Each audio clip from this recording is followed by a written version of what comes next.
Hi, everybody. I am Dr. Jackie Sanderlin, and I am so excited to have a new guest today as we talk about their why not moments. And so, as you know, this is just an opportunity to hear from other individuals' perspectives on when was the moment that they decided to say why not instead of why.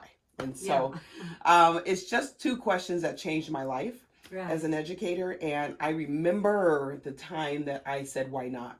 right, And when I was a principal in a very under-resourced community, when I said those two words, doors just flew open right, and right. they never closed. Yeah, And so we yeah. have Baisakhi Saha here, who I am just so, she came into my life just like a couple of weeks ago, and her work, and I want you to introduce yourself because Sure. there's just so much to tell about you. So do you mind just sharing about what you do every day? Okay, thank you for bringing me here and letting me share this space with you. I'm so honored to Thank you. be here talking with you about this, and I'm so inspired by what you do and stuff like that. So, I'm an author, I'm a motivational speaker. I've done quite a number of TEDx talks, and I'm also a performer, I'm a dancer, and I've done a little bit of acting here and there. So I really love what I do. But I was not always like this. I remember when I was at university, I had the best education, the best college, the best career, and yet I was not happy Hmm. because I felt like I was in the wrong career. I was studying computer science, and it was something that I just didn't want to pursue. Hmm. And I had a scholarship for it, I was doing it, and I couldn't stop it halfway, so I just felt stuck. And I had no idea what I really wanted to do. Hmm. So, when I finished my graduation, I took up a student exchange program and I started living across different continents, not just traveling, So, I lived not just for a couple of days or weeks, I lived for years, Wow. you know. So I was in Asia, in Europe, in Africa, in South America, Central America, North America, Hmm. and I was staying with local people in their houses, Wow. living with them, eating their food, attending their traditional and religious functions, Hmm. working for them, contributing to their economy, perceiving their belief systems, their thoughts, how their minds work. So I never realized that I was studying life Right. through these journeys, But at the end of it, when I finished all these exchange programs, I realized that I had gained a huge perspective on how the world works, how different cultures and belief systems work. And sometimes the beliefs are dysfunctional, sometimes they are functional. And I started to play with these concepts, and then I realized that my real work, which I absolutely love doing, Yeah. is expanding consciousness on the planet. Because when we are in protection mode, when we are limiting ourselves, when we try to stay safe, we don't grow Right. because we are living in fear. Wow. On the other hand, when we have the courage, to explore the world that we were born into, to explore connection with people from different races, different cultures, customs, uh, um, religion, and creed. So that's really when uh, life or world start speaking back to you. It's not always you speaking to life, you trying to make things happen. When you open yourself up, the universe actually starts communicating back to you and give you back a mirror of what Wow. to do. Wow. You're speaking directly to my heart. And this is the basis and the foundation for the work I am involved Yeah. in every day about community. Mm-hmm. And one of the most powerful things that I've heard you say a lot of powerful things in 2 days. But one of the most powerful things I just heard was that it's allowing this community, the world, to speak back to you. Yes. And in order to do that, you have to be open to hearing Yeah. from them and Yes. and in position Yeah. to hearing from them. So when you talked about traveling and eating foods from different places and living and not really trying to change that environment but becoming part, did you find that you were losing yourself in that? Many times. I will tell you why. It was what was happening was a process of purging Mm. where my own strong, conservative, traditional belief Yeah. systems that I was born into, that I was taught, was falling away. My belief systems were falling away. And there were times when I didn't know what to believe anymore. Mm. I felt lost. I felt confused. I didn't know what was right, what was wrong, because I realized many times that what was right and wrong in one culture was totally acceptable in another culture. So, where do you draw the line? How do you behave? Sometimes I was behaving in strange ways. Sometimes I was behaving in a more matured way because I had more perspective that others didn't have.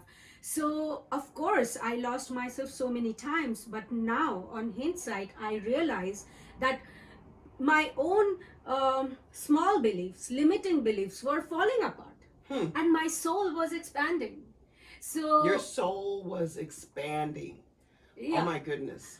Is that possible? A soul can expand. of course, when And expanding because because my because you allow more of yourself in. wow. Yeah, and what is the definition of the self? What is the definition of myself?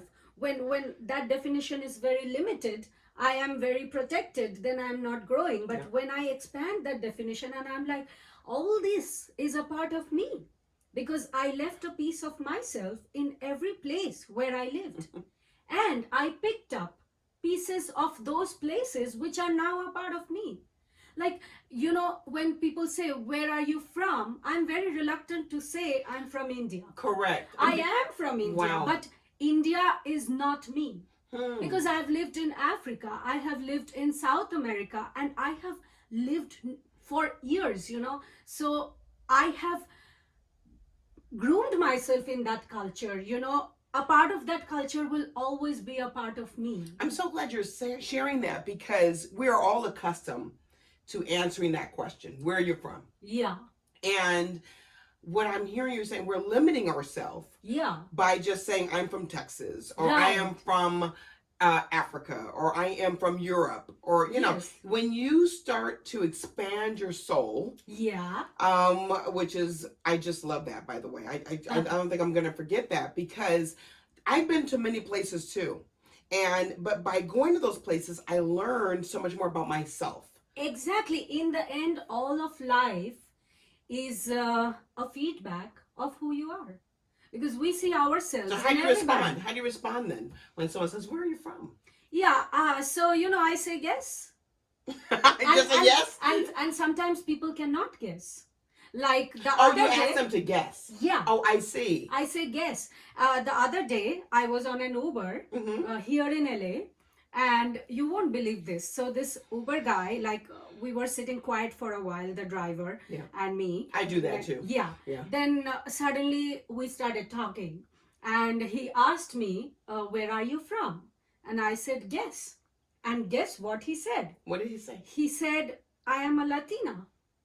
Like I'm from Latin America." And I laughed. You know why?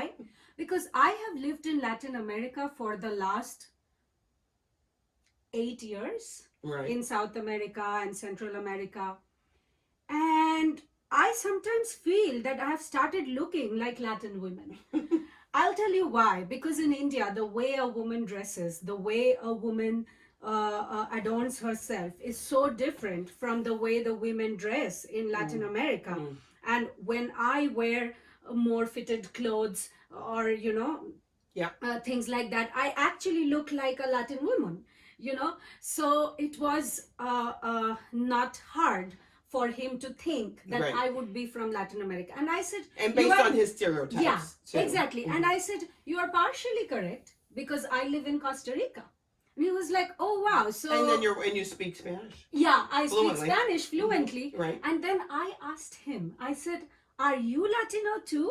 because he asked me if I was Latina. So I said, "Are you too?" And he was like, yes and no, Oh, wow. which was funny. And then I told him, "Well, I'm not a Latino. I was born in India and I'm Indian." And he said, "Oh, really?" And I said, "Yeah." Then he said, "I'm Indian too." And I couldn't. Oh my gosh, are you serious? So you didn't even know? I couldn't even guess. And I'm like, Okay, Indian, that's a why not yeah, moment. Yeah, exactly. and I was like, Indian means, you mean here, like, because the Red Indians, the natives, American natives here, Right. because even in my wildest dreams, I couldn't have guessed that he was from India, India. He had a piercing in his ears. He had this cap on him, and he was like really thin. The way he dressed, he totally looked like a Latin man, you know. And then he told me that his dad was Indian and his mom was Mexican, so he was half Latin and half Indian. And here I was, who have lived in Latin America for so long, so I am also in a way half Latin, half Indian. Yeah, and that's true.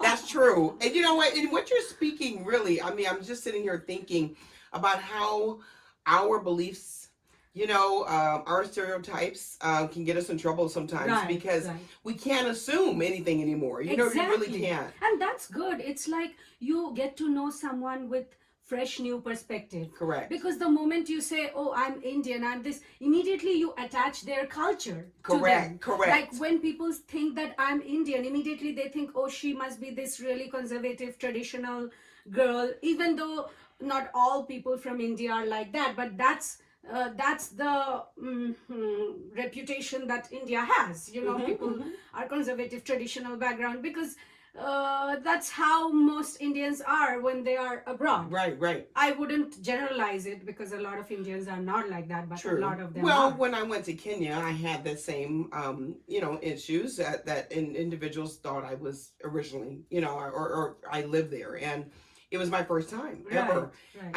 I'm sure I do have ancestral ties that go right Yes. there, because they said I really kind of resemble individuals who are from their particular tribe, and so I found that to be actually a compliment, because Yes. it made me see myself bigger. Yeah, My soul was that's expanded. a good one.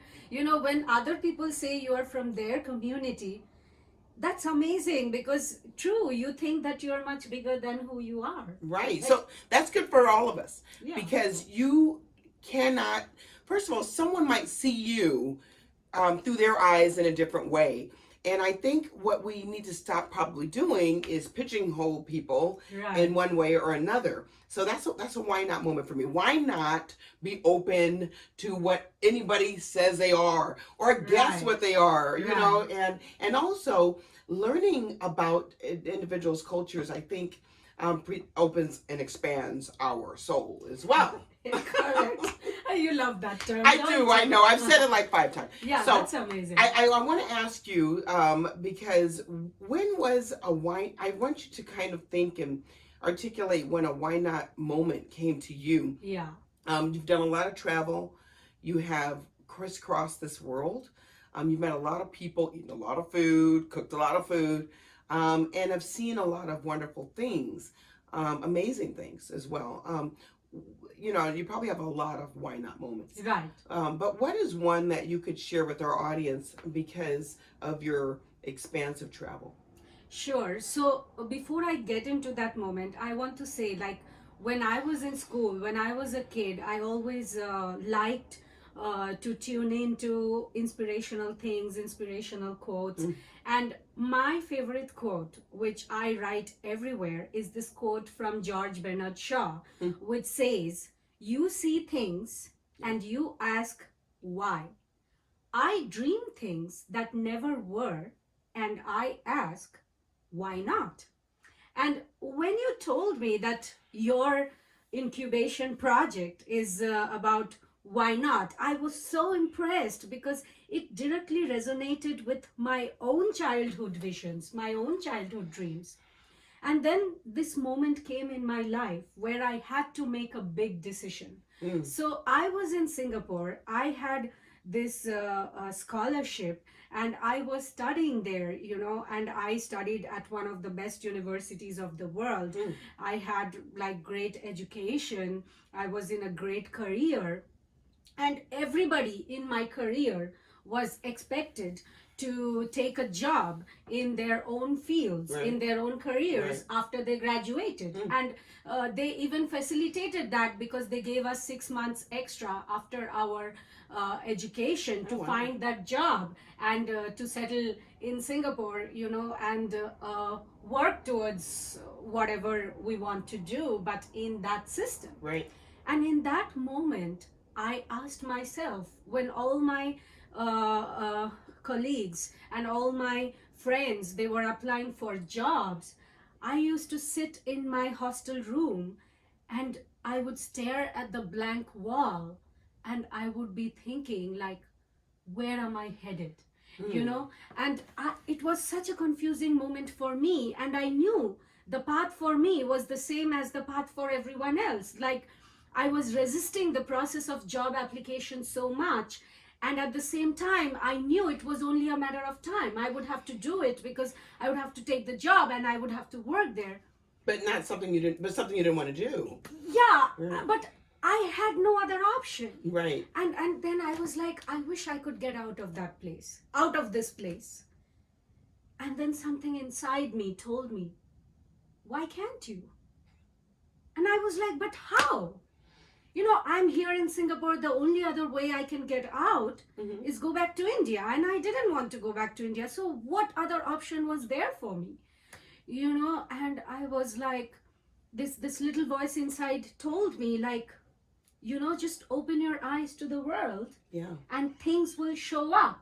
Oh my gosh. And you won't believe, a Wow. few days later, a friend of mine invited to this conference where they were facilitating students Right. to do exchange programs to any country that you wanted. And I was sitting there and I was like, this is where I want to be. Wow.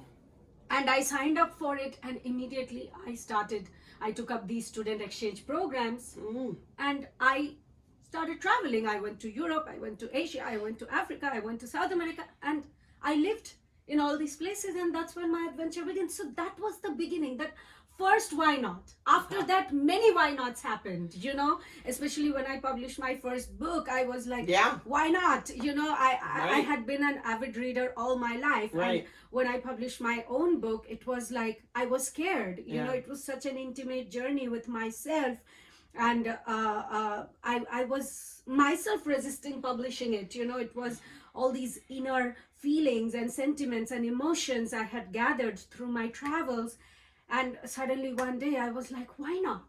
Wow. Why should I hide this? People need to know what I went through, the confusion, the inner trauma, the turbulence that we all go through before we make those life-changing decisions. And that's how I published the book. So these defining moments of my life, Yes. when I started that travel in Asia, and I was the only one who was able to get out of that system, Wow. and break free and go across the world and do this thing that I did without having any idea how it would all pan out for me. But see, oh my gosh, I don't even know where to begin. It's like you keep going on because this is so awesome. First of all, I want to say this: I'm so proud of you. Thank you. Because only thing that keeps coming to me is this courage. You're just this courageous person to get out. And you said something, another powerful thing, that life will show up. Yeah. Opportunities. Sometimes we're chasing opportunities when we should just be open to opportunities. Yes, when you are chasing opportunities, you are already in a place of resistance. Really. So it doesn't come as easily. But what you said, when you're just open to opportunities, it shows up and it feels magical. I write about that in my book. I actually say, how is none of your business. Yes. I mean, that I don't get paid enough to know how. That's just none of my business. And it was none of your business. And look what happened.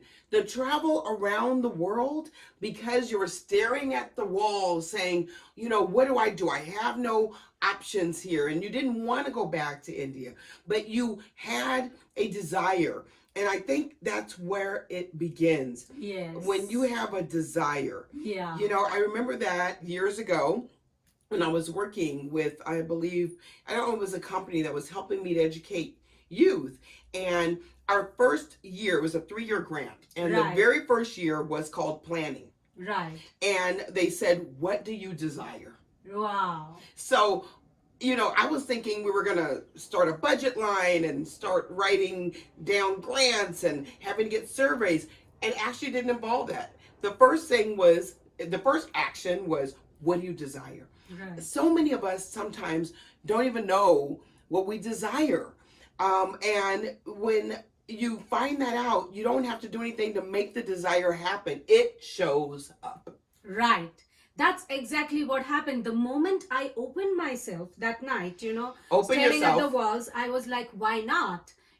Why can't I do something that I want to do? Why do I have to be here just because they told me I have to be here, In that moment, like within a few days, this opportunity showed up. Like how the universe responds to you, it's crazy. Sometimes few days? It takes my breath away. I know. It is so accurate. It is so precise.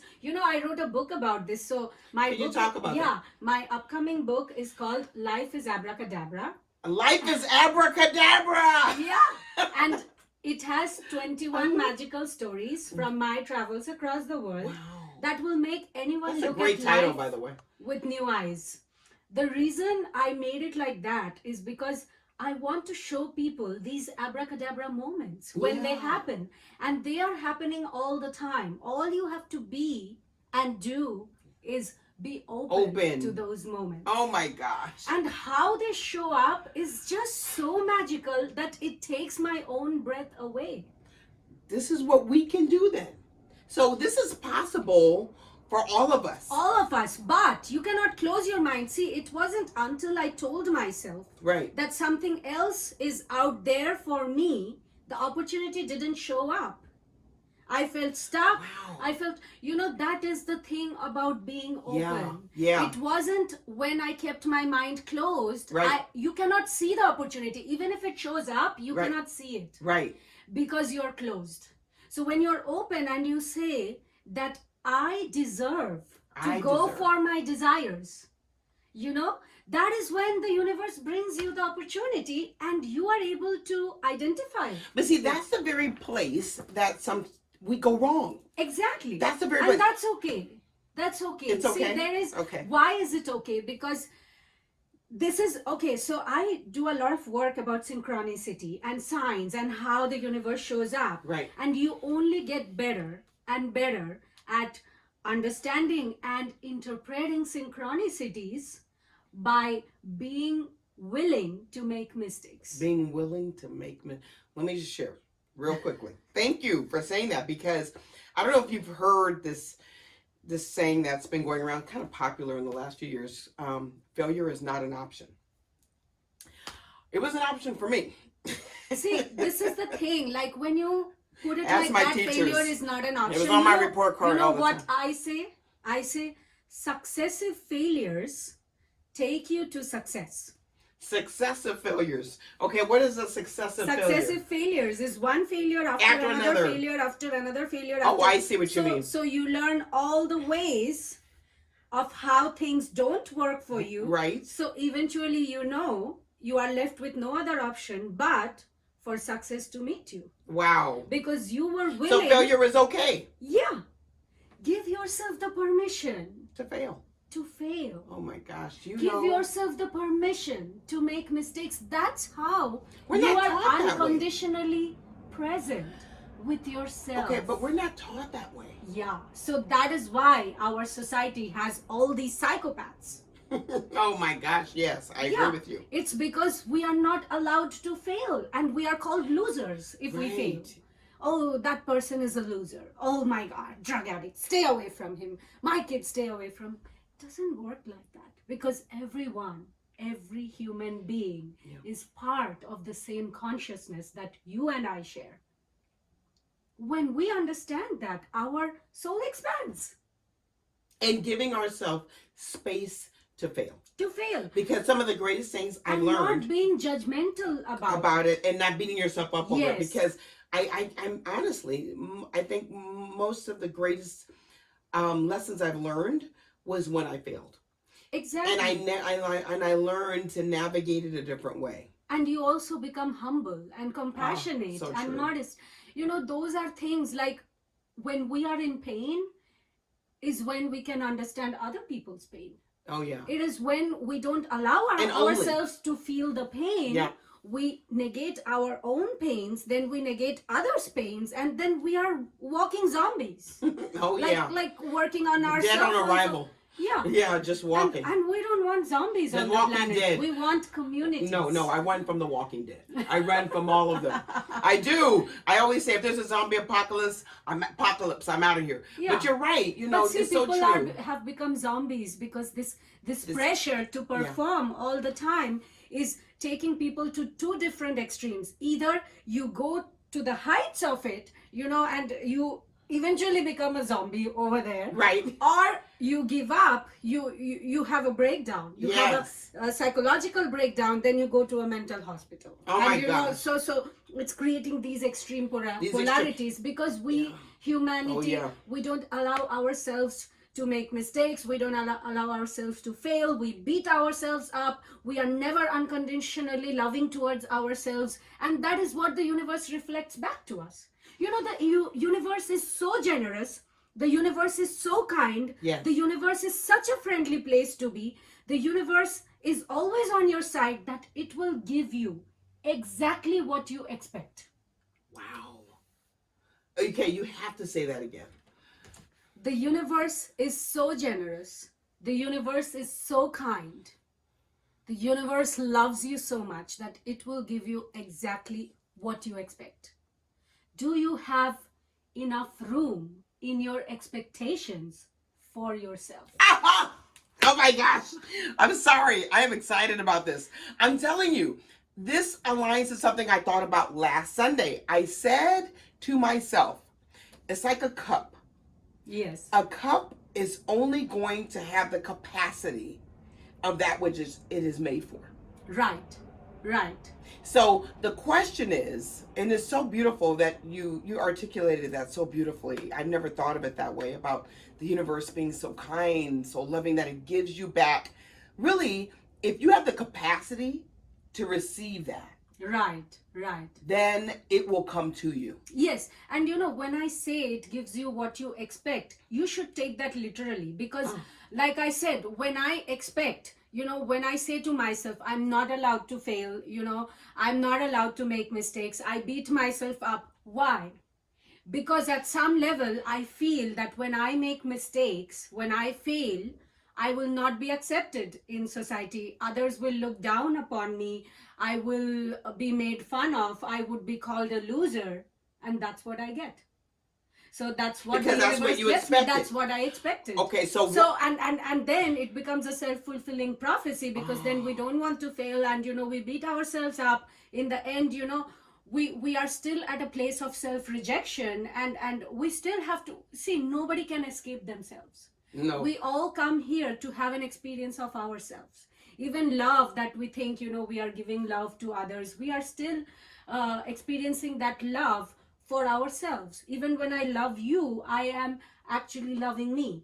So everything that we experience is actually personal, because you are the only person through whose filters you will have an experience of yourself. Everything that you perceive in the world is through your own mirrors, your own filters of reality. Wow. So even when you think you're doing something for someone else, it is still going through your own filter, and maybe that act is bringing you joy and satisfaction, and that is fulfilling your soul. So in some ways, you're still doing it for yourself, you know. So when we try to reject ourselves, when we abandon, sabotage ourselves, we come from a place of self-hate. Right.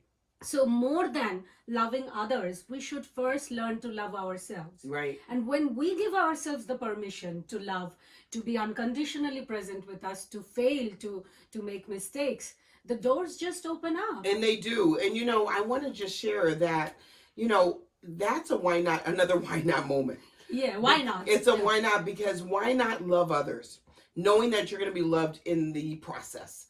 Why not also expect greater? Yes. Because of this beautiful, lovely, generous universe. Yes. That it responds based on our ability to say, why not? Yeah.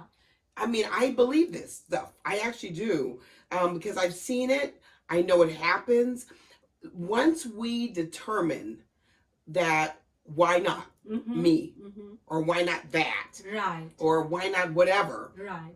Then the universe says, well, hey, she believes it. Yeah. Let me help her out. Yeah. Let me allow this to manifest. The universe meets you halfway. It's Correct. like when you kiss a lover, you go halfway, he comes halfway and meets you. It's Yes. not, always one person going all the way. That is kind of pushing. Right. And if one person goes all the way, the chances of rejection are even more. Right. So that's when awesome. you come halfway, he comes halfway, you meet at this middle ground, you both have equal power in that connection. Wow. So it's the same with the universe. I make a step for myself. I walk here. I say yes to my desires. I say yes to my failures. I say yes to my mistakes, because all of that is a part of me. Yes. It is different shades of colors of who I am. So when I come halfway, then the universe also meets me halfway, and we have equal power. So it's cooperative. Yeah, it's co-creation. Yeah, I often meet a lot of people, and I am guilty of this too, of saying, just universe, come on, give it all to me. I really want this. I will this into manifestation. Just bring it to me. But that's not co-creation. That's asking everything to be done for you. Yeah, and that doesn't happen, because you are here to experience yourself. If everything is done for you, then you don't experience nothing. Right. Right? But that's the easier way. Yeah. That's the easier way, but who wants to walk the easier way? We come here on earth for the adventure, for the journey, for the roller coaster, because that is fun. That's why we pay so much money to go to Disney World, so we can have a roller coaster ride. Oh yeah, that's true. Those rides. And how much is that? Oh my God. Those rides can be dangerous. Something can go wrong. There can be an accident. But we take the risk. But we take the risk because we want that pleasure of a few minutes up on that roller coaster, because we like the roller coaster ride. And how long do we stand in those lines? We like the advent. Yeah. How many those long lines we do for those 5 minutes roller coaster, and if how you don't much have money the we fast pay. track, you're in the line for 3 hours. Because we want that experience. You can tell I go to Disney. Go ahead. Yeah. So that's the thing. Like we are here We want in the physical experience. life is because we want to experience ourselves. We do. And if everything is handed over to us in a silver platter, we will appreciate nothing. We won't even know. We won't even know the value of that silver platter. Right? So that's the thing. Like we have to make that effort for ourselves to align with our desires, to align with our dreams. Align. And then the universe will, match that desire, that dream. And that's how manifestation happens. You really, we're coming to the end of our show, but I just want to share that what you're saying really reminds me of Oprah Winfrey, because I was watching a show of hers and she was speaking. I don't remember what conference it was. I think it was the Essence Festival. And she was the keynote speaker, wasn't supposed to be the keynote speaker. Her friend got sick and said, you're going to go speak. And that was not an accident either. Right. But one of the things that she said was alignment. And she said to everybody, everybody wants to know how I did what I'm doing. She said, I leaned in to my vision. I leaned in to my gift. And she said, whatever that gift is, if it's baking pies, if it's painting pictures, if it's building houses, if it's speaking, if it's whatever it is, lean into that. That leaning in is alignment. Is that alignment. And alignment, taking that step towards your desires and dreams. Most people are totally misaligned from their dreams, desires. They are in 'Cause- jobs they hate. They are doing things they don't like. Are they trying to be somebody else too? Acquiring things, materials that don't matter to them, No. maybe just to show off to their peers. Oh. They are trying to secure their lives instead of actually living it. So, you know, people are so much in a place of rejection, self-rejection, you know, and it pains me to see that. It does. You know, yeah. just for the money, just for the comfort, what extent they will go to instead of sitting back, like relax, you know, and tune in. Tune in. Tune in to yourself. There is no better music than yourself. Oh, that's so right? beautiful. For you. And what making a is better? symphony. A symphony is Yeah. going on inside of Yeah. you. And It's waiting for acknowledge- you to acknowledge. lift the curtain, Yes. you know? And go and do your masterpiece. Yo, the world is the waiting. masterpiece! Yes. I love the masterpiece! Yes. Oh my gosh, Create this is your masterpiece. create your masterpiece because, and you know who's waiting for the masterpiece? The world. The world. You know, you rob the world Oh. of its magnificence when you stay small. Because you are Another why not not moment. giving your gift to the world. The world is waiting to see your masterpiece.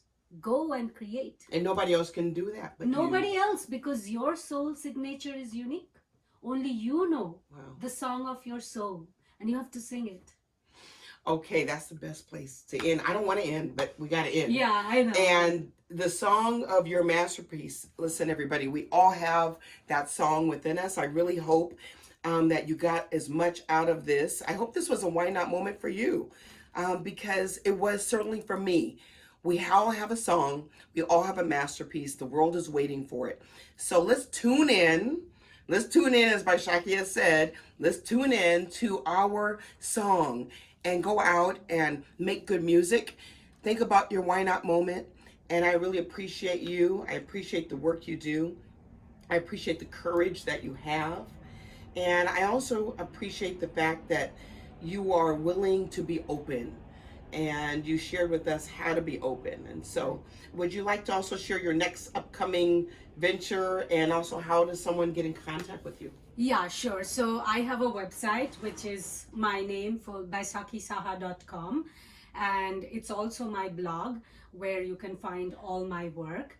And I have 2 books coming up. One is Life is Abracadabra, as I mentioned. And the other book is called Nrit, which is a Sanskrit word for dance. Oh. It's called The Dream of Finding the Self. So that's the subtitle. And that is a book that I would eventually like to turn into a movie. So Wow. it's a very inspired story. It's based on true events, a deep personal journey, and the story is really cool. And I initially wrote the story for a film, then I turned it into a book. So Wow. now I will turn it back into a film. Well, I love to dance, by the way. Wow. Dancing is something I do all the time. I mean, I just think it's the greatest expression Right. of yourself. Right. And you don't even need to know how to, Yes. you know, Yes. you can just dance. Get out Yeah. there. It's movement, right? Yeah, and it's the dance of your soul. Like we talk about the song of our soul. So Nrit is the dance of the soul. That's beautiful. So it's a very interesting book, and I've finished writing it. I'm just in the process of publishing these 2 books. Well, and congratulations. Thank you. Congratulations and congratulations on what you do and your work and how you're going to continue to impact the world. Please come back to Sure. the Why Not Incubator. I hope you can come back and I share. would love to. Okay. It's been such a pleasure to meet you here in LA, and thank you for giving me the opportunity to share this screen presence with you and with your audience. So I really appreciate it. And I've had such a great time. You're such an amazing person. Oh, thank and you. you're doing such magical work on this planet too, that I'm so happy that I met you, and I'm sure the universe helped us meet halfway. Halfway. We've got the power. This is I call this person a real model. Not just a role model. I like that. Real model. That's not right. A role model. She's a real model, and because we can go back and hear her again, and we appreciate you, and I thank you so Yay. much. All right. Woo! Okay, that was good. Woo!